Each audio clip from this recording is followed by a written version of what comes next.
You know what day it is? It's 10 Toes Tuesday. I'm headed up to the gun range. Decided I'd get some of my video time in the truck. I haven't done this for a little bit. So we're going to do that. The subject today, the subject matter is what's been going on with the world. It's something that happened with my parents in the school system to take up for not only me and my siblings, but they paid it forward, hoping to reach the next generation with education. Earlier this week, in weeks past and months and during the election, you heard about this DEI being removed from the military, removed from basically everything. You've heard about the Montgomery train station, bus station, being sold by Doge. But more importantly, we heard about the veterans and the VA that 80,000 workers have been laid off. We also, if you haven't lived in Ohio, or don't live in Ohio, I should say, Ohio State has taken away its DEI as well. With that, a very key part of Black history and a very proud moment for us was when Frank Hale got Frank Hale Hall, our Hale Hall, which helped with the community and the pride in the community. I personally knew Frank Hale Jr., Frank Hale III, and his grandson. I'm very good friends with his grandson. We talk all the time. He is very disheartened about this. Circling back to the school system, when I moved up here, we moved to a small town that was still in Franklin County that was a predominantly white city and white school system. I'm not going to mention its name because it's really neither here nor there. We moved here in the 90s. We quickly found out, coming up north, the differences of north and south living.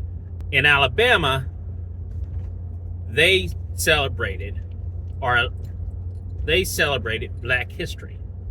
We learned about things in the school book. Now, it wasn't as big as it could have been or are today, but this was, the 80s into the 90s.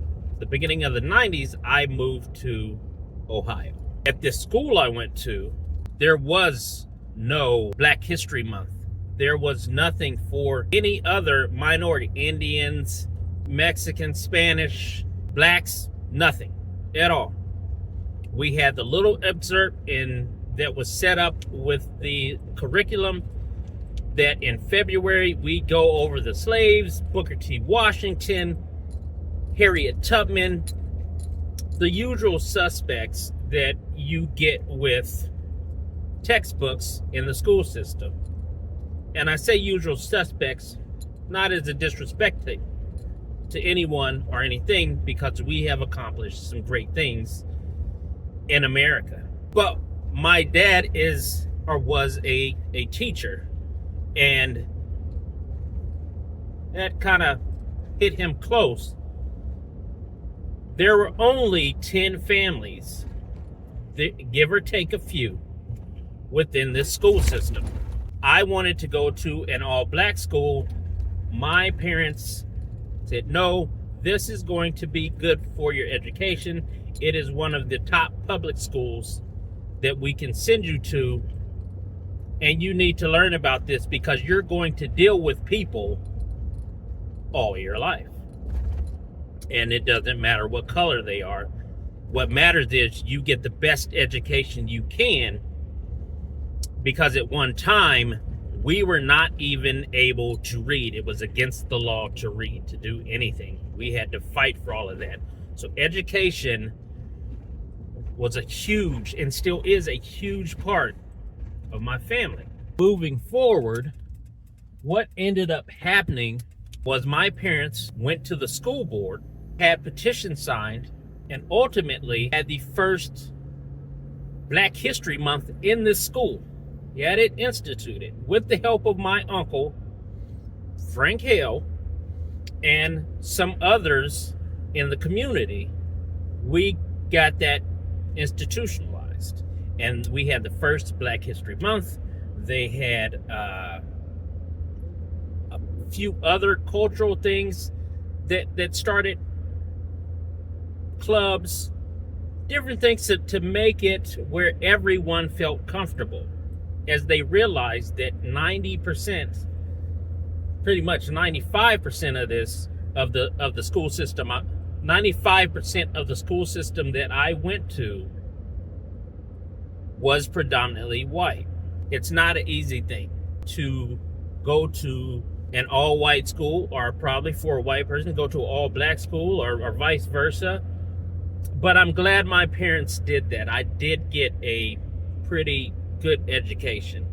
I did have my skirmishes, and you can see that in the last 10 Toes Tuesday. But I made it out of that. I have some really good friends, both white and black. I was forced to socialize and integrate and use my brain a lot more. That was a huge accomplishment for my parents that I did not see and I did not understand until now. Now it seems like we are going back to 1939, 1929, way back in time. They're institutionalizing anything DEI in the military that has to do with women, blacks, Mexicans, Spanish. If you're purple, you are probably going to have your picture taken off this website. They also, again, did away with a lot of the VA and VA jobs, administration did, which affects disabled veterans and them being able to find employment. I know about this firsthand because a lot of my friends are disabled veterans. I come from a household with a 100% disabled veteran. I saw firsthand how hard it is for them to get a job, for veterans to get the correct and proper things for them to do their job. And it may be as simple as a chair that they need to sit in to be comfortable because of what they have been through in war. And I'm talking about combat vets. I have a couple of friends, once this came out, they contacted me, we were talking, and the VA is so slow and backed up that some of these veterans are having to go out on their dime, hire an attorney to fight for their percentage of disability or whatever rights they have and things that they are entitled to, should be entitled to, they're not receiving. A lot of people had no idea, probably even some veterans, that they were part of DEI, especially the combat vets. If you remember in Vietnam, when they came back, it was hard for them to find a job, even sweeping the floor. This is an incredible injustice. Fast forward to now. If you believe this in your soul and in your conviction, and you know whether you're a white woman, black male, gay, a farmer in some rural area, you're going to be affected first and probably are feeling some of that effects. Other people who have no idea, don't read, they have no idea what's coming, but everyone is going to feel this, especially with them trying to dismantle the educational system. I am not advocating any type of violence or any illegal behavior.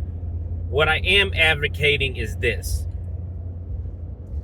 When you hear something, if you can and you feel comfortable, educate that person next to you. Let them know what DEI is. Diversity, equity, inclusion. Let them know it's not just blacks. We're the lowest number that receives DEI. White women, first and foremost, get the #1 DEI slot. Then we move on to LGBTQ. they get a portion. Veterans, combat veterans are in that category. They get some. Farmers and people in rural areas, like where you see me driving it right now, because they don't get a lot of funding from the state, their schools are affected, and they get government subsidies for their crop, they are DEI. Then there are some that I'm probably forgetting. But it's a lot in that category. Disabled people. There's a lot in that category. What you can do if you don't feel comfortable with trying to educate someone is, and you are on social media, share a post. Send it to a friend so that they can send it on. Get the word out to the people who are speaking out against this. This is how your voice can be heard. It's crucial. Unless you just don't care, and hey, that is your priority too. You don't have to do anything, and you can just let everything be taken away from you. I have, unfortunately, had the privilege of having to fight for most of what I have. My education, being able to read, healthcare, voting rights, and the list goes on and on. Some people have not had this. Some people do not have to live by two sets of rules, and I'm not going back and forth with you about it. Not at all. Yes, black people have to live by two sets of rules. We live by the laws that are written, and then we have to live by the unwritten laws to fight to get things that we justly deserve. Human rights, clean water, non-segregated housing. And it's not that long ago. You know, well, that was the 60s. That's not that long ago. Some of you, that's not that long ago. That's what you can do to help. That's how you can fight. And if you want to protest, that's up to you. That's great. I am going to do what I'm doing, which is just give you this information and share it. If you choose to share this, great. If not, great too. But again, this is 10 Toes Tuesday. I am standing 10 toes down on this. Always have. Because blacks have had to be the comeback kids, baby. And you don't believe me? There's a lot of history that's been erased that says that we have been. There's a lot of movies, inspirational movies, that have come out of this. And you watched them. And you say, oh, how nice. Oh, that was so inspirational. And then you go about your business. We are at a time now where it is no longer black and white. Where before, they say, oh, you want to keep something from a nigga? Put it in a book. Well, now, it's if you want to keep something from people, put it in a book. Because ain't nobody reading. We're scrolling and giggling at kitten videos, and just found this out last night. Crocs for dogs and cats and animals. We're sitting up sniggling at this, and I'll ask them, hey, did you read this book? No. Hey, did you read this article? No. It's a growing epidemic that they're writing books. Project 2025 is one of those. Nobody's really looked into it. They can say DEI, can't spell DEI, and can't tell you what DEI is. Well, I just voted for it because my husband told me to. I just voted for it because I thought it was black people. Well, clutch my pearls. No, it's not. So, come together. Let's see if we can't get some stuff started and end a lot of this before it gets worse. I hope you stand 10 toes down always, because I will. With that, I'm headed up to the range to practice some of my skills. Until next time, next Tuesday, baby. Big Unc out.